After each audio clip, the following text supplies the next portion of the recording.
Good afternoon, everyone. Welcome to Sundays at 2. I'm Ernie Monsheen, the chairperson of the Sundays at 2 committee, and I'd like to welcome everyone back after really 2 years. It was 2 years ago, almost today, that we ran our last session just before COVID broke out and pretty much knocked us off track.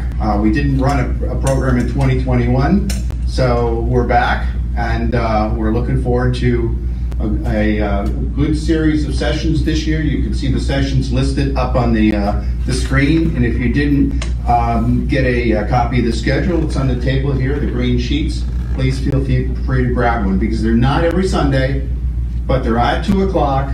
We always have refreshments, but and we run through May 1st with a couple of weeks off as we go. So you'll see a real diversity of sessions, and I think you'll really enjoy what we have to offer this year. So anyway, putting together a program like this, this is our 26th year. And it's actually our first year without the founder, Gloria Wallace. And Gloria, who you see on the screen up here, was actually involved with putting this program together at the beginning of the season, before she passed away in 2021. But she founded the program in 25 years before that, and ran it continuously through that type of period. So I've got big shoes to fill, that's for sure. The whole committee has big shoes to fill. But we want to dedicate this season of 2022 to Gloria Wallace, to the wonderful gift she gave to Kilmarnock and Lancaster County for all these years. So hopefully we can continue the tradition as well as she did it. So anyway, before we get started with our speaker today, I'd like to introduce our committee members that helped, and we all worked together putting this program together. There's myself, Susan McCune, who's over here on the right. Please just raise your hands, ladies. Lucia Scholler, who isn't here today, she's traveling. Sheila Stepko in the back with the blue blazer. Sandy Toomey, also in the back. Pat Tracy, who's in the back, and Elaine Weekly is around here. Elaine's been with us for a while. And then also Alice Cooper, our library director. So that's our committee. We work together, we'll continue to work together to bring these programs to you Sundays in the winter. By the way, we started late this year in March. Typically we go January to March. So in the future, you'll see us move back to the January winter time frame.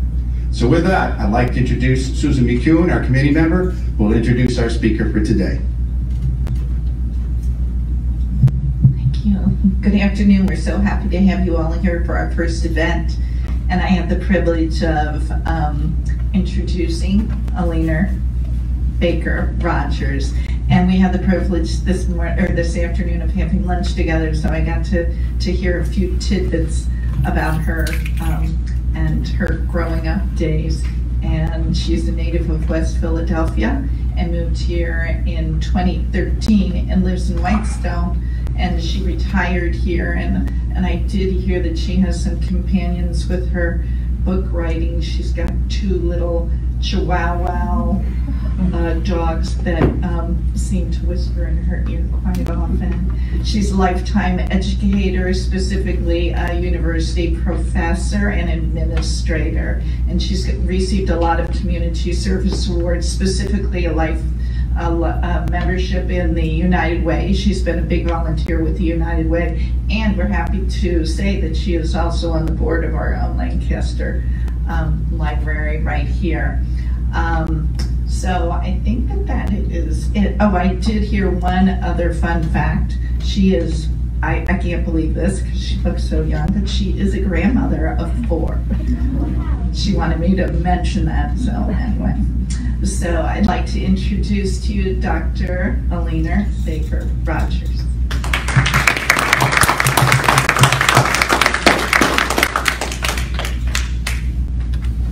So I'm beyond happy to be here with you folks this afternoon. I appreciate your coming out. Just making sure I do everything right.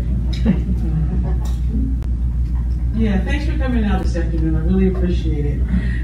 So we're going to talk about book writing from idea to publication. And in part, that means because I wrote a book that we'll have a parallel discussion, obviously, about how my co-author and I made it through the journey of writing a book.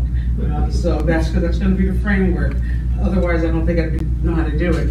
So the title of our book was They Carried Us, The Social Impact of Philadelphia's Black Women Leaders. We both have odd names. Mine is Elena, hers is Fasaha. Yeah.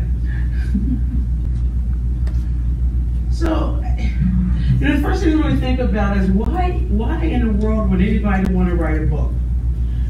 For me, I wanted to write a book because I had gotten a little fatigued with hearing about the typical, well-known and famous and important Black heroes and sheroes, and wanted to do something a little bit more local, and local in terms of identifying, who were important women in the city of Philadelphia, in particular, who were important Black women in the city of Philadelphia. So my initial focus was thinking about those women and thinking about, when I say focus, what was it about them?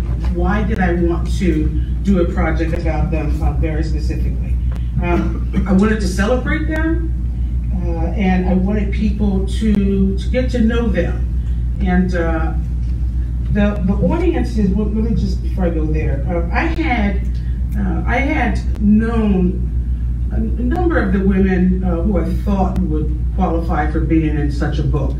And as it turns out, my co-author, Fasaha, she also had known a couple of the women who we thought would qualify for being in the book. And I'm saying thought would qualify because, one, not everybody can be in the book. It's just, y'all haven't seen mine yet. It's already 640 pages. However, there's a lot of references and indexes. So, and what I knew right away in terms of this approach was that I wanted to write a nonfiction book. Okay, so I didn't want to make something up. I wanted to write a nonfiction book. And for folks who are thinking about, what types of book you want to write, if you want to write a book, you're either going to look at nonfiction or you're going to look at fiction. So for me, I wanted nonfiction.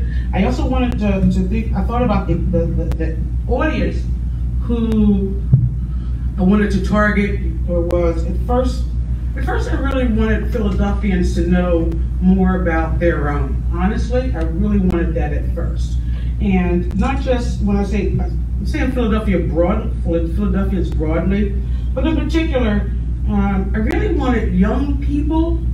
And young Black kids, honestly, to know more about the women who look like them. And then I also wanted a book that could be, because I'm an academic, a book that could be used in college and university classrooms. And also one that could be integrated in a different kind of way at the K-12 level, specifically 8th grade, which we would say was middle school, through 12th grade. So those are all the kinds of things that I wanted. When I talk about knowledge base here, the question is, for me, was what do I know about this field? I know that there have been lots of different types of books written about, Black heroes and Black sheroes, and more broadly about any heroes and sheroes. Sure, I knew that. I had no idea really what those kinds of books were called, in terms of like the technical terms. And so there was stuff that I had to learn that I didn't know. And then I had to figure out a game plan. You always got to figure out a game plan. Well, before we go here, let me just say my game plan was known that I could not do this by myself. I could not do it by myself. I didn't know what it was going to look like in the end, but I already had a good sense that it was going to require help. And so I automatically decided that I wanted a co-author. And if my co-author were here today, she would say this: if anybody ever comes up to you and asks you to write a book with them, run. That's what she would say. In fact, she has said that in front of many audiences and to me. So I know, in fact, that that's what she would say.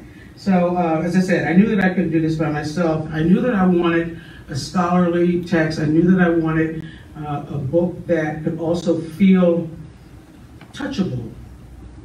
And what I mean by that is that despite the girth of it, once you pick it up, it's easy. It's not something that you could shy away from. It's engaging, and it's mostly written so that anybody can read it, and anybody might want to read it. So I didn't want something, you go into a store, you see a textbook, and you run from it. I didn't want that. So I'm going to stop with that a little bit and talk about some of this nitty-gritty stuff, publishing options. There are, at least to my knowledge, 3 types of options for publishing. One is traditional, which was the approach that we didn't even think about. We knew that that's what we wanted to do. And the reason that we wanted to have a traditional publisher was because, again, we wanted our book to be considered academic and or scholarly. And we also wanted a publisher who was known to the Philadelphia area and could then therefore help us with making some inroads. The things you ought to think about if you're thinking about publishing and writing a book, forget about the publishing. If you're thinking about writing a book, you have these 3 choices. You can go the traditional route, whether it's nonfiction or fiction, and these are the things that you get. These are the I would say tangibles that come along with going with a traditional publisher. Differently from self-publishing. A lot of people are into self-publishing these days. Everybody wants to, I have a cousin who's doing self-publishing, and I know someone else who's doing self-publishing, and basically what happens with self-publishing is that you have to absorb every cost that's associated with it. Not only the cost, but the services that a traditional publisher, and I'm not trying to sway you one way or another, I'm just simply stating fact, that with, the difference between a traditional publisher and a self-publisher, again, is that you absorb everything. All of the associated costs, even the little teeny tiny things. I could not believe how many paper clips and binder clips I really did use. Not that I just had them sitting pretty on my desk, but I used them, okay? Editing services. You gotta find an editor who's gonna do that for you. And they have to be really good, because the worst thing that can happen is to have a book that doesn't read well, that's number one, but that's written with error. You have to find someone or some company who's going to print your book. And not just that first copy that you get, that you look at and you are completely in awe because it's finally in front of you. And yeah, so that I still get every time I look at this book. So the printing on demand, not just your copy, but every other copy that somebody wants to buy. And obviously that means that you also have to have somebody who's an accountant, and somebody who can work the money for you, someone who can market for you. All of those things that come along with traditional publishing, the self-publisher absorbs him or herself. Now, there is another method or model, which is hybrid. And I say non-traditional publisher because more and more these sort of for-profit entities have come into play. These are people who, or I should say organizations, they market themselves very well. You could just, go to Google right now and type in self-publisher, and they're all, hybrid publishing, and they're all going to jump out at you. You don't necessarily know what their background is. You don't necessarily know that they are going to be able to perform for you, but they are available to you, and it's your job to make sure if you're doing hybrid publishing that you find the company, because that's what they are, they're companies, that are going to be able to do all those things that go into taking a book from idea to publication. Marketing, again, now these are contracted services with them, and you pay up front. That's one thing I want to make sure that I emphasize is that you find a company, they'll be able to do your work up front. You got to pay them anywhere. My cousin recently was telling me that she had to pay the company that she's working with. She has to pay them $3,500 up front, which I couldn't tell whether I thought that was a lot of money or a little bit of money. I kind of think it's a little bit of money, and it makes me worry about what's going to be the extent of the support that she gets. And in part, I think I know that because when we got to the point, and I'll talk about this later on, when we got to the point where we had to worry about transcribing a lot of interviews, which I'll get to, we ran a GoFundMe campaign that helped us raise $27,000 for transcription, and that didn't even begin to touch the cost of transcription. So I do worry about how much this really costs for a person, and it typically has to be upfront. They're not going to start doing work for you without any money. And again, I'm not advocating one way or another. Just make sure this is the approach that you want, and make sure that you find the situation that's right for you, and you read everything up front. Now I want to back up real quickly, go back here. And what I didn't say is that what we wanted and we needed, and another reason why we went with a traditional publisher, is that we wanted all of these things. We didn't want to have to worry about it. We did hire an attorney to help us with negotiating the contract with our publisher, and that was a cost that we absorbed. The difference with royalties, just so you know, with self-publishing, apparently all the royalties are yours, but then again, all the costs are yours as well. You need to have a really good accountant to make sure you're balancing your books. And then with hybrid, what I didn't say again with royalties, is that the author actually does make more money in terms of royalties if you go with the hybrid model than typically with traditional publishing. There's a percentage, that you get, and the publishing house, gets a nice chunk of that as well. But they're doing all the work, they really are. They're doing a lot of the work, and we're negotiating on Amazon and all the rest of those folks. So I kind of get it, although we wish that our royalties were a little higher than they were. And no, I'm not going to tell you what they are, because I have people in the audience who might want to know.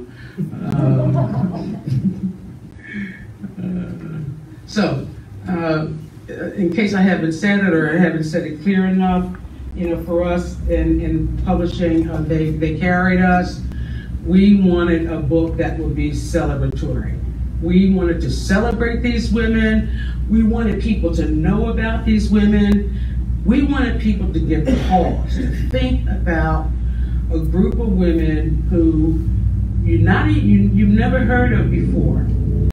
Some of them, many of whom lived in your own backyard, our own backyard, literally. So many of these women, it turns out, grew up in the neighborhood that I grew up in, and I had no idea that they grew up in my neighborhood 10, 20, 30 years before I did. That blew my mind. So we wanted that reflection. We also wanted a historical book. And by that I mean that they carried us, goes back to the earliest woman in our book was born in, and I'm bad at dates, I think she was born in 1649. And her name was Black Alice. And Black Alice was the first African-American born to the city of Philadelphia. So find a different way to say that. She was the first Black person of African descent born in the city of Philadelphia. So of course we included her. Never mind the fact that at some point she lit William Penn's pipe. That's a story in and of itself. And we wanted an instructional learning tool. Okay.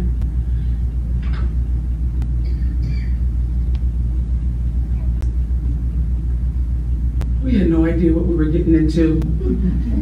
We I'm calling this slide the task ahead.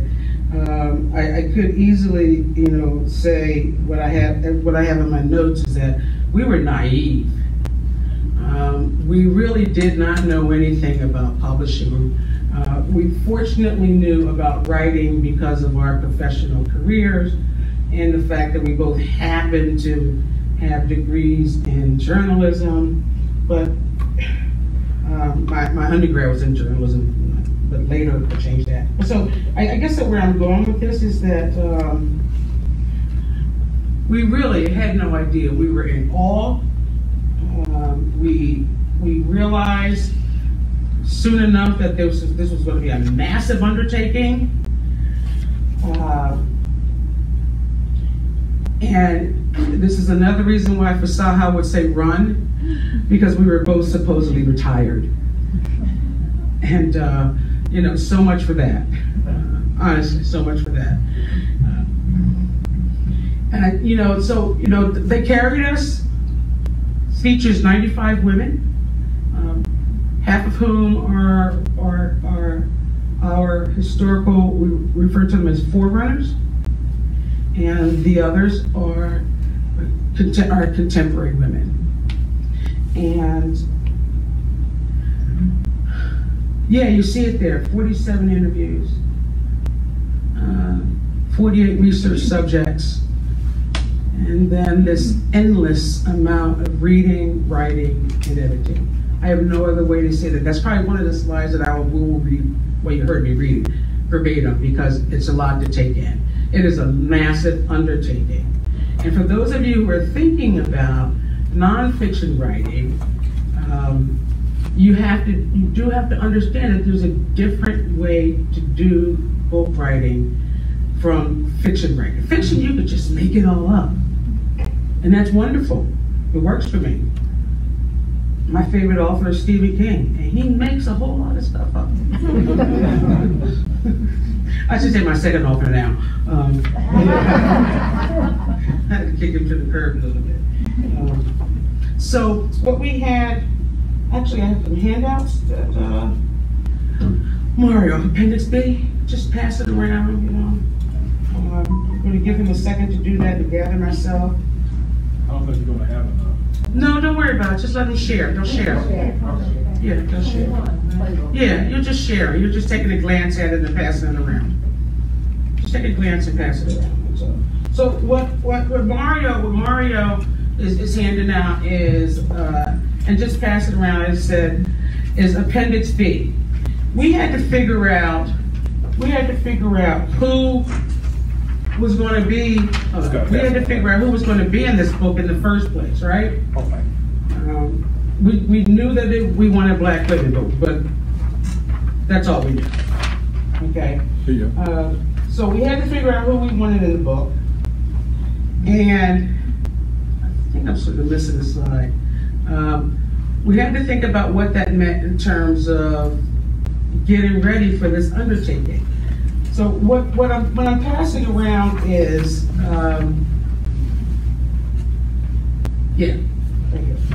it's related to this slide here. So because of our professional backgrounds, we sort of feel like we had an up on that part, that we always worked from a research framework. We always worked from an academic kind of framework because we were wonks. We knew how to research and we knew how to write. Those skills really anchored us. What we didn't know was what we meant by social impact. We had no idea what we meant by what were the different sectors or different work areas that these women came from. And so therefore we didn't know who to select. So what we started doing was being passed around is what we came to refer to as Appendix B. Appendix B was from our first level research, that we would each just take some time and just, talk to people who knew people, and also that we would do internet searches. And those internet searches allowed us to put together this document, which is a list of, I'm pretty sure there are more than 95 women on Independence being there. It ended up being about 140 women for us to select from. And we were like, okay, we can't write about 140 women. We thought we were writing about 100 women, but in either case, we had to figure out who was out there and what they could offer to a book like this. So we had to figure out what we meant by social impact, because we knew that was important. So for us, what social impact meant was prolonged, substantive, and documented body of work known to have contributed to the well-being of Philadelphians. It's a lot of words. All right, want me to read it in? Got it? Get it, got it? Good. All right. We also knew that we had to have a selection criteria, because everybody couldn't be in the book. And again, these are things you have to think about when you're writing nonfiction, which is primarily what we're talking about today. Okay? The who of it, the what of it, the why of it, and how you're going to identify those things. Critical. So this is what we came up with for our selection criteria. We wanted the women in our book to either have been born in Philadelphia like me, or adopted to Philadelphia like Fasaha. And they had to be women who had done something that no one else had ever done, or they were next in line to do that, or they were founders, and those kinds of things. The early forebears part is really about the historical women in the book. The 17th, 18th, 19th century women. And again, they had their social impact, mostly uncelebrated. There's actually several women in the book who nowadays would be celebrated, including Harriet Tubman, who, when she fled from Maryland, fled to Philadelphia. And she was actually domestic in Philadelphia for a while. And she left Philadelphia when she just got to the point where she had to go back and get her family. But we claim her because she claimed us. And then Missionaries for Justice. So here's where I stop for a second. Who's thought about writing a book? Non-fiction or fiction? Hands up. Okay? All right, that's a good many of you. What's your book going to be about? Well, no. Whom is your book going to be about, and what is it going to be about? Come on. I talk, you talk. Go ahead. I wrote my book about a fictitious retired school teacher from Baltimore. Fictitious? Yes. Okay, Denise. All right, anybody else? A fictitious Native American family in the Northern Neck. Oh, wow, okay. Anybody else? Yeah, go ahead. A biography of Benjamin Henry Latrobe. Oh, wow. No one's really written one. And that's a consideration. It's a very good consideration. I saw a hand over here, I think. I wrote a family history, and from that, I had some information about a person in my family history that I wanted to, I guess, share more about that person's life, but I didn't really know about. So now I'm working on a novel, Okay. a historical novel. Okay, I need to talk to you because that's my second book. Oh, I might need some tips. I don't know if I can give you any tips. I can probably get more from you than you can get from me. Well, then we can help each other. So then, nonfiction, fiction, I heard a couple of each. What's your first sentence? Anybody? Just even being here today, what comes to mind? What would be your first sentence for you in your book? I'm sorry? Once upon a time. It was the worst of the time. It was the best of times. All right. What's your first sentence? Go ahead. the steamboat pulled away from the dock, Myra Jean shivered in the Baltimore wind. Something like that. Something like that. This lady here on the second row right there. Can you open that blue folder that I gave you before you came in? Yeah, that one. Okay, go to the second paragraph. The concrete block? Yes, read it. Loud. Louder? Louder. The concrete block on which she stood, shaking with fright, felt cold through the bottoms of her filthy feet. Further? No, that's the first sentence of my next book.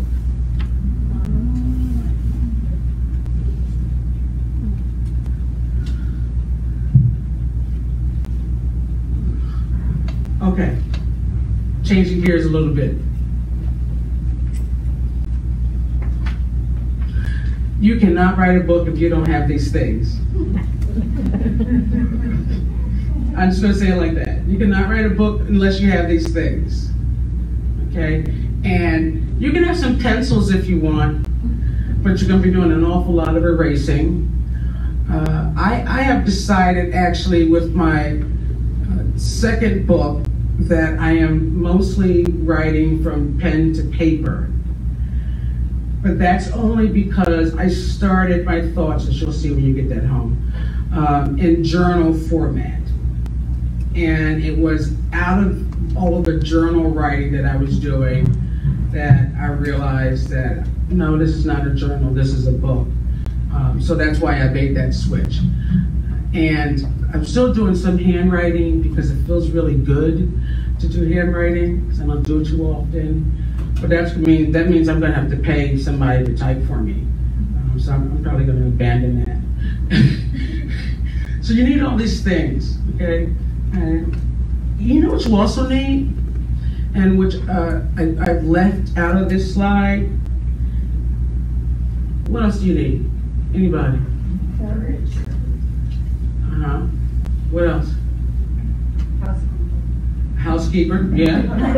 Yeah, because you're not going to get much done if you write a book. I mean, forget about it, you know. Go ahead. It may be a critical friend. Yes, absolutely. And that's one of the things that I have, absolutely. And if you don't have it, you need to clean out a closet and make it your quiet space. Because you cannot write in the midst of everything else going on in your house. You can't. It has to be a dedicated space, not a shared space. It has to be dedicated. Got it? Get it? Got it? Good. Mm-hmm. Yeah. Yes, sir. So how do you come up with a writing schedule? Am I jumping ahead of you? No. We could do that. You know, there's so many components of writing a book, and let me see something for a second.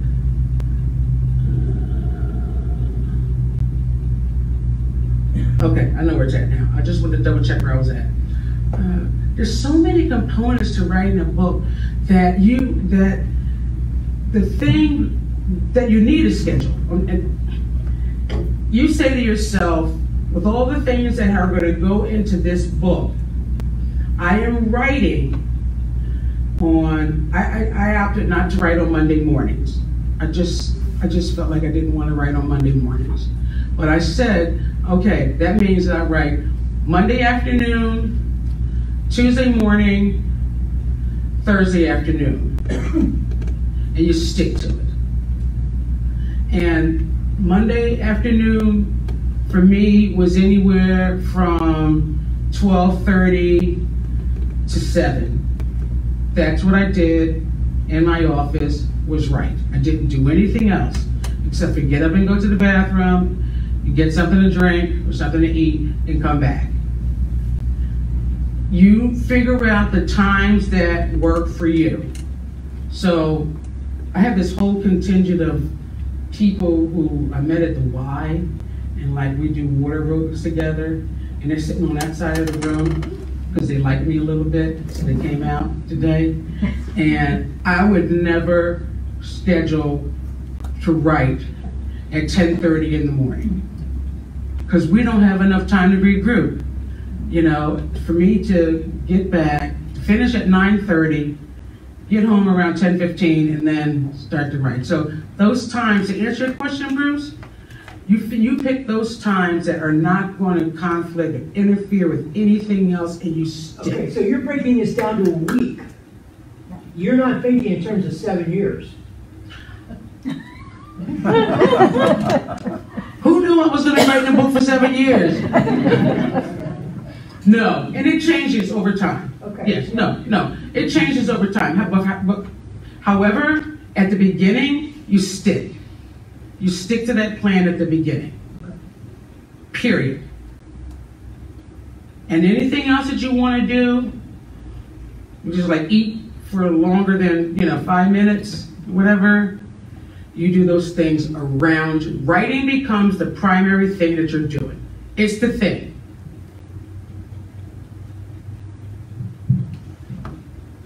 I take a notebook out when I'm raking leaves, as long as it won't blow away. Sure.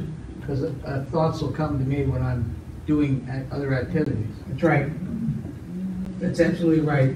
And that's one of the things too. I mean, I hear somebody else over here saying the same thing. Writing, do I have it here? I don't have it here, but I have it somewhere.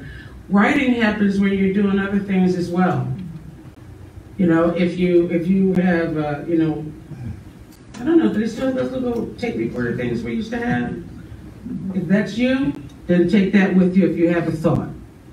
If you're like me, I always had a notepad with me, and if I had a thought, I jotted it down.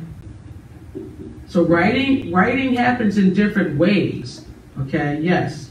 But the writing that I was talking about in response to Bruce's question was that intensive, I have got to crank out a good 20 pages, or a good 10 pages or whatever. But the other things you do because you have to do, because it comes to you at different times. And I'm going to move just a little faster. Well, actually, we're doing Q&A, so for us, we had to be really organized, not just with these things, which were very important, and again, the dedicated space, but because we were interviewing women, or rather, because we were interviewing people, we had to have data files. We had M3 audio files, and we had the written notes that accompany you doing the interviews. We also had to make sure that these files were secured. So we paid extra for the secured Google Drive and Dropbox features that are secured. The other reason why you have to do something like that is because, unfortunately, what happened to Fasaha happened to me when I was working on my dissertation, and that said, well, for me, I mistakenly dropped some lemonade on my laptop when I was working on my dissertation, and that was horrific. For Fasaha, she accidentally knocked her laptop off of her desk, and it was bad. So don't ever trust your computer just don't. Just really don't. It's not a good idea. If that's the only place where you're putting things at, you're asking for trouble.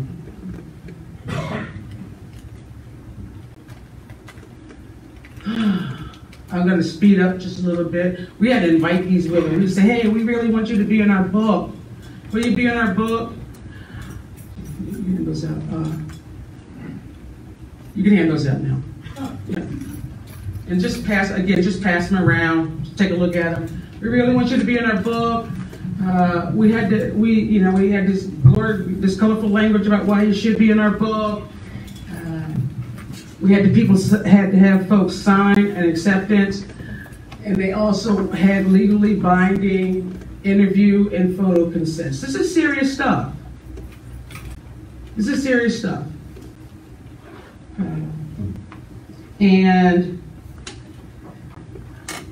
let me just go here. So you're talking about people's lives, and again, if it's nonfiction, there's somebody whose life you're talking about in some kind of way, shape, or form. For us, we were really delving into these women's lives, and so this was personal stuff that we were doing. Okay, So we had this interview guides, and we first tested out with a pilot group of people. But we asked them things like about their growing up. We asked them about the educational background, and we were like really digging. These were not like yes and no questions. How did you become to be a leader? Was it induction by fire as it was for me when I was working? And then a lot about your significant, professional accomplishments and those kind of things. Those are things that, in either case, they have to be legally binding because you're writing up about people's lives. I don't even know how else to say that. So for us, that's what we did. The documents that are going around are what we call our chapter boards. These are the women, the 95 of them, who ended up being featured in our book. From chapter 1 through chapter 9. The women who we didn't interview, again, they were researched, and there's still pictures of them. If you see something that sort of looks like a canned image, that means there was no known photograph of those women. And that was the case. That was instances, in some cases, there were no known photographs. That's one of the things I'm realizing about doing the genealogy research that I'm engaged in right now, that some stuff just isn't there. Photographs, hard to come by. Did you have your hand up? No? Okay.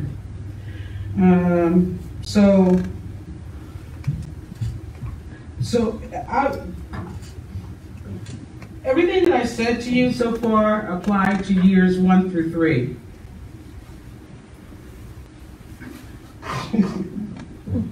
And then there were years, say 3 through 5, that were our ride or die years. Ride or die. Fasaya told me, she said, I got a notice from the post office that your package has been delivered.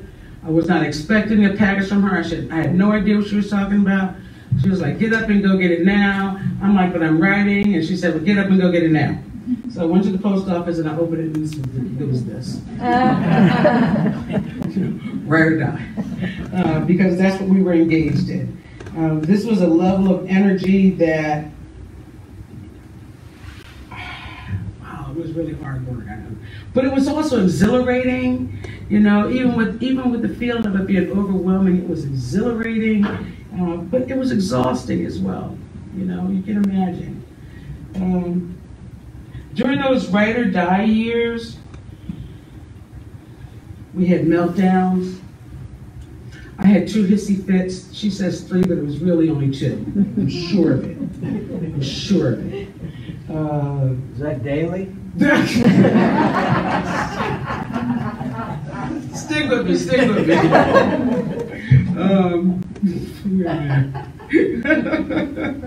That's good. But we were learning so much too, We were learning so much about actually women who some of whom we thought we knew. Well, we did professionally, but not really knew them. What comes out of your story here is all of these things that you wouldn't know were there. And it's your job as the writer to listen to them, to bring out what's coming out and from that interview. Which, by the way, for us were a minimum of 2 interviews that were 3.5 hours each. So these were time-intensive interviews. I know you're looking at me like, are you kidding me? I know, exactly. That's why it was exhausting. You get it now, right? But so we ended up listening to the data. You have to listen to the data. You have to listen to the data. And from the data, you have to find out what's the narrative. What is it that needs to be said? So I have a question about that. Yep. Sort of waiting for this to come around. In fiction, it's sort of like every sentence has a purpose. Yes. It adds to the story. In writing a book like you've written, you're talking about people that had full and complete lives. You're telling just a portion of their Yes. story, Yeah. right? How do you decide what's in and what's not in. And all this is really about making the story engaging and regional. Yeah, so what I was looking for in my bag, and I forgot I'd already pulled it out, but I'm not handing it out, is this theoretical framework that we developed. So there were tiers to each of the interview guide. So, you know, we wanted to know about people's backgrounds, for example, like when we're talking about how you grew up, you know, that kind of, oops, I went too far. Close your eyes if this is making you dizzy. Yeah, okay. So the what goes in for us was, if it didn't fit one of those areas that we wanted to focus on, if it didn't fit, it was out. However, if it kept coming up in other places, then it became a new consideration. Okay? So the things that I have here is, we were listening for where they grew up at. Okay? We had women from the South, we had women from the North, we had women from the Midwest. We had no idea. We wanted to be able to say those things. For example, we had women who there's a good one here. We had women whose parents were always giving them messages. You know, like,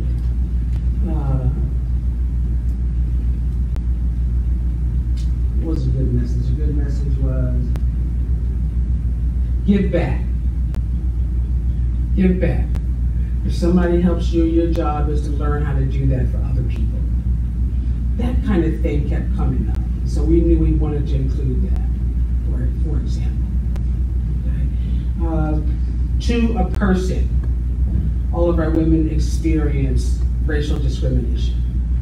To a person, all of our women experience gender discrimination in the workplace.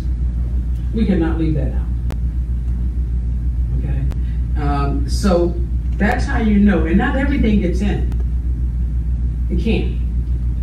But if it keeps coming up and coming up and coming up, it's something that you need to think about considering. I hope that partially answers your question, because that's a large question that you asked. All right, close your eyes when I flip through again. So, because I know I have to do formal Q&A, this final stage, hold on, let me just go back one more. Oh yeah, I was talking about our write or die years, where writer's block comes up. Writer's block is real. It's not just some funny 2 words, it's real. If you have writer's block, do something else that's related to your project. Because believe me, there's always something else to do related to your book project. Always. Okay? You're going to get exhausted, you know, this what else is what else. What else can you do? But like, go find some inspiration from something or somebody. If you're not sure where a story is going, get what we used to refer to as a naive reader. Somebody who has no idea what it is you're talking about, and just get their opinion. Let them tell you what they think about what it is you're doing. But you gotta break up this monotony, because it really is a write or die thing, like you're pushing yourself to the end, all right? And that final stage is all of this, editing. Doing your chapter introduction. Doing your references. Indexing is the hardest thing. I thought writing a book was hard. Indexing is hard. But for a nonfiction book, it's really serious. You have to have an index. You have to have people to endorse your book. You know, people who are going to say really, really, really wonderful things like, it should not be surprising that Philadelphia has produced African American women whose outstanding personal histories are aligned with the city where they excel.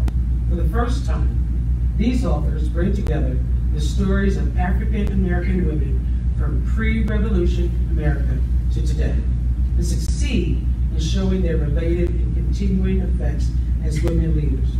Eleanor Holmes Norton. Anybody know who she is? Eleanor Holmes Norton? No, we did not pay her. Lizette. And then this final stage, somebody asked me at lunch what happens at the end or something like that. You just go to sleep. You just go to sleep. So who are our women? They're all these things. Can you see this slide? They were all these things. And even though we worked with some of them, we had no idea. No idea. And there were these things too. These are the women who carried me and many others in the city of Philadelphia. Thank you so much for coming out today.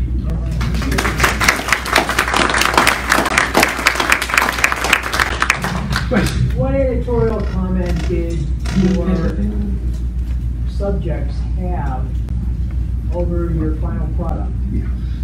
They each had to review their stories. Did they enhance them? Did they add things? Did they ask you why you put things in? All of the above. Some of them felt like we had, there were, some women who felt like we didn't put in what they wanted us to put in. One woman basically sent me back her draft completely, what is the word I'm looking for? Obliterated. Obliterated. And I had to tell her that she agreed that we were going to write this story and not her. But that if she wanted to do that she could, but she couldn't do it in our book. And you also find really nice ways to say things like that to people. So in your letter of invitation, when you sent out this letter to these, I'm going to call them subjects. Subjects, yes. Was there some sort of an agreement that you had in writing? Yes.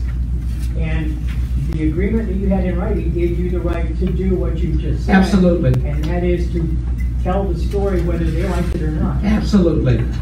However, because we were kind, no, because it was the right thing to do, we gave them back drafts of their stories. So they each had at least 2 drafts of their stories. Okay? And edited, feel free to. And then if it comes back to me in a way that I can't accept it, then otherwise I'm going to make the changes that they want. But for the one woman, I'm not going to tell you who she was, but she had been working on her own family book, and so she wanted to include everything that she had in that book, in our book, and I had to point out to her that that's plagiarism, and also that we needed to be able to fact check. So we didn't just, and I didn't get to say that, we fact checked. If they told us things, we couldn't just accept. This was nonfiction. This was like real stuff. We can't just write it because you said it happened. So I couldn't fact check everything that she was trying to tell me. So anyway, go ahead. Yeah, I was a little curious about you went with a traditional publisher. How long was that process in terms of how did you actually find the match with the publisher, and is that a difficult process? Yeah, it is. Most definitely.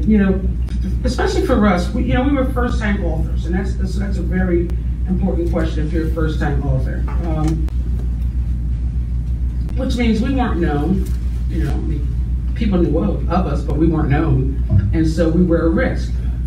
So that's essentially what that means. And so we had 2 rejections, and then our 3rd was a charm.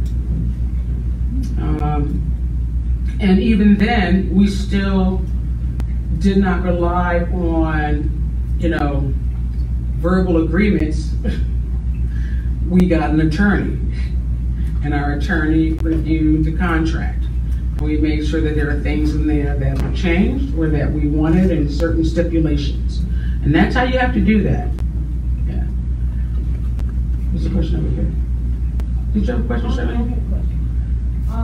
Following up on the one of people that did the drafts, and the people that had already passed away, do you have problems with family members, or I had this with my thesis historian coming over and she was wrong, but doubting some of my research. Did you have anything with people that were not there to do it themselves? Yeah, we took the extraordinary step of going through word of mouth, trying to track down family members of some of the historical women and interviewing them in combination with what we found in the research. Okay, and so that was really cool to be able to do that. You know, in fact, one of the women whose family I interviewed, the woman herself turned out to be my mother's third grade elementary school teacher, and I just couldn't believe it. That just blew me away. You know, but you know, that was a level of fact checking. But yeah, I mean, you know, that just means that you have to dig even further to make sure that you're getting factual information. You know, your job is really to make sure that you write what's true. And then there was one other woman who she allowed me to interview her for the book, but then she didn't want to use some of the things that she, you know, told me about. And that went on for a couple times, and then I just had to say to her, is this in or out, or because we had to move on, you know. So right here first, and then you. Did you start with decide on what year range of women you were going to write about, and then how did you decide which women each one of you would write about? And my third part is that each chapter did you decide to write in a certain, like we're going to cover this, and this in a certain manner? Okay, yeah, I'm going to say yes to the last question. We decided we were going to cover this in a certain manner, and that it will be reflected in the writing in those orders. Okay, and then the answer to the second question is, and you know, you got to try to make fun of some of this stuff, you know, because it's serious and intense as it is. So, you know, we did a whole lot of, you know, like flipping a coin for I want to write her, I want to write about her, you know, or, you know, I like to tell people, and it's true because I'm a former athlete, I wrote the entire sports chapter. And it's not that Facade didn't care about sports, but like I really cared about sports. And I wanted to make sure that those sports women were in there. So that's the only instance where I could say that. Otherwise, the chapters were split up, you know, between the two of us. If it was a woman who we brought to the table, then we wrote up that person's story. But then there was also, I mean, 95 women is enough of somebody saying that she would get bossy with me sometimes. Oh, you're gonna write her. You're gonna write her. I was never bossy with her.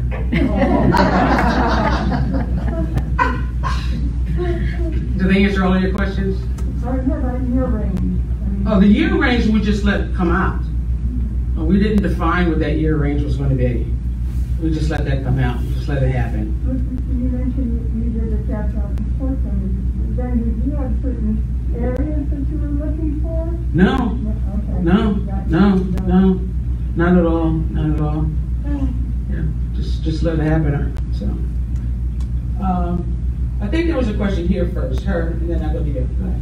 So if your subject matter are people, if you're writing a nonfiction book and your subject matter are people who are deceased, but you talk to the family members, you have to get the signed acceptance from those folks just for the part that they say, not the part that Correct. you've done yourself. Correct.